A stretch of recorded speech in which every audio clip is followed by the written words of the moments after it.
પેલું કે ને પતિ પરમેશ્વર, આમ કઈ કઈને જ પતિને પતાઈ દે.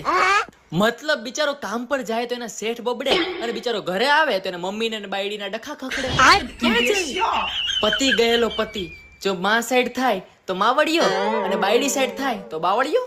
હે? પતિની જિંદગી એટલે ધીમે ધીમે પતન થવાનો રસ્તો. વાત તો સહી છે. અને આના લીધે જ બૈરાઓને કોઈ હાર્ટ એટેક નથી આવતા. હા, મતલબ પુરુષોને જ હાર્ટ એટેક આવે છે.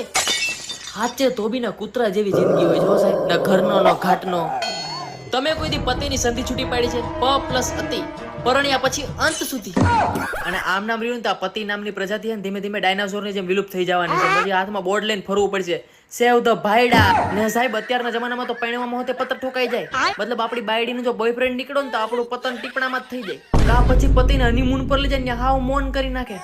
પણ સાહેબ પરણેલા પુરુષમાં એક શક્તિ હોય છે જેને કહેવામાં આવે છે સહન શક્તિ. મતલબ રવિવારને દિવસે રજા હોય ને ત્યારે એક દિવસ બી શાંતિ ન હોય. રજાના દિવસે ચીંટના ચોપડા ને કપડામાં, ઘરે આવીને બાજરીના રોટલામાં, અને પછી બાયડીનો માર ખાઈને બાજુવાળાના ઓટલામાં. એક પરણેલો પુરુષ યમરાજ સામે લડી શકે, પોતાની બૈરી સામે નહીં. કેમ કે યમરાજ તો ખાલી મારી જ નાખશે, પણ આપણી બૈરી શાંતિથી જીવવાય ન દે, અને કરવા ચોથના વ્રત કરી કરીને મરવાય ન દે. તમે ખાલી વિચાર કરો કે આપણે આખી જાન લઈને ગયા હોય, બસ ભરીને ગયા હોય, તો એ મરદનું ફાડ્યું એકલું આપણી ભેગું લગ્ન કરીને આવે.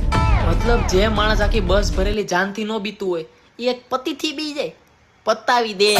જો તમારે શાંતિથી જીવન જીવવું હોય ને તો પત્ની એના રસ્તે અને પતિ એના જ રસ્તે. ભાઈ